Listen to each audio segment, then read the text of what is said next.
नमस्कार मंडळी, मी आहे रुपाली आणि आपल्या सर्वांचं स्वागत आहे खमंग चुलीवरची चव या यूट्यूब चॅनलमध्ये। तर मंडळी, आज आपण करणार आहोत कोकणातली फेमस अशी कुळदाची पिठी। ही फेमस आहे, पण आज मी करणार आहे बेसनची पिठी। चला तर मग सुरुवात करूया आपल्या साहित्याला। तर सर्वात प्रथम मी घेतलेला आहे इथे 1 वाटी बेसन, थोडीशी कोथिंबीर, इथे घेतलेलं आहे थोडंसं तेल, मी बारीक असं करून घेतलेलं आहे लसूण, खोवून घेतलेलं खोबरं, एक स्मॉल साईजचा कांदा, चवीनुसार घेतलेला आहे मीठ, थोडीशी घेतलेलं आहे लाल तिखट, थोडीशी हळदी पावडर आणि आपल्याला लागणार आहे पाणी। सुरुवात करूया आता आपल्या कृतीला। तर सर्वात प्रथम आपण घेणार आहोत 1 वाटी बेसन आणि आपल्याला हे बेसन पाणी घालून थोडंसं बारीक असं हे करून पेस्ट तयार करून घ्यायची आहे त्याची।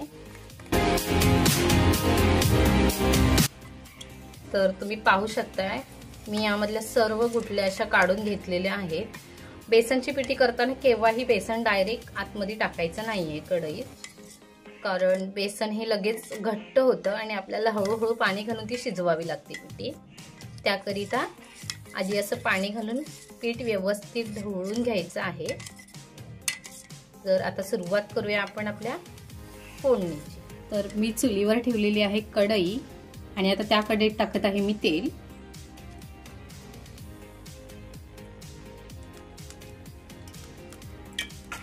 आता तेल आपल्याला थोडंसं गरम होऊन द्यायचं आहे। कढई थोडीशी गरम झालेलीच होती। आता त्यामध्ये ऍड करत आहे मी बारीक करून घेतलेला लसूण,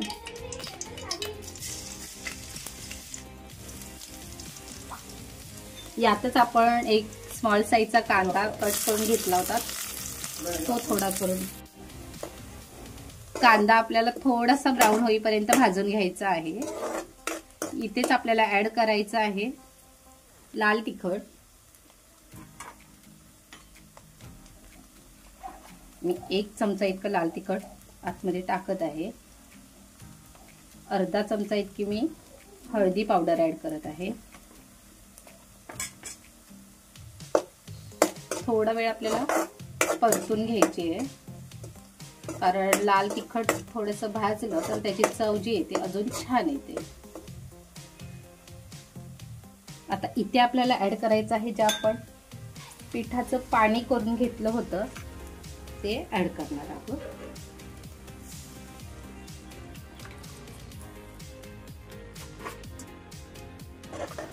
आता जरा ही घट्ट व्हायला लगेच सुरुवात होते। ही प्रोसिजर आपल्याला एकदम फास्ट मध्ये करायची आहे, नाहीतर ह्याच्यामध्ये गुठल्या तयार होतात। इथे मी ऍड केलेलं आहे पाणी।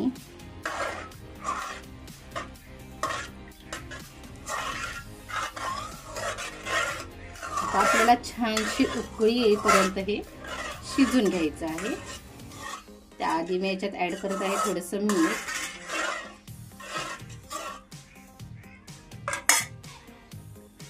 आणि बेसनची पिठी आहे त्यामुळे कंटिन्यू आपल्याला ती चालवत राहावी लागते। जेव्हा त्याला उकळी येते आणि खाली न चिकटता जेव्हा ती शिजायला चालू होते त्या प्रोसिजरला आपण बंद करणार आहोत। त्यामुळे आधी आपल्याला कंटिन्यू हलवत राहायचं आहे आणि थोडं थोडं पाणी करून शिजवायचं आहे। मी इथे थोड्याशा गुठल्या व्हायला चालू झाल्या तर आपण परत पाणी ऍड करणार आहोत।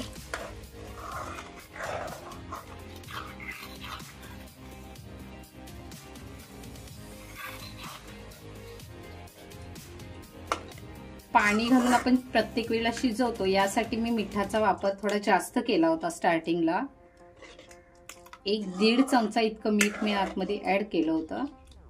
आता आपल्याला अजून थोडंसं पाणी घालून व्यवस्थित शिजवून घ्यायचं आहे आणि बेसनची पिठी शिजायला 10 मिनिटं वेळ इतका तर लागतोच। तर आता आपण शिजून घेऊया व्यवस्थित। खाली चिकटायची जी आहे ती बंद झालेली आहे। आता आपली छान उकळी काढून ही शिजून घ्यायची आहे, झाकण देऊन। आता आपण झाकण देणार आहोत. तर आता एकदा चेक करूया. 5 मिनिटांनंतर मी ढाकण काढत आहे. आता थोडीशी पिठी शिजलेली आहे, तर त्यात मी ऍड करत आहे थोडीशी कोथिंबीर. कोथिंबीर ही ऑप्शनल आहे.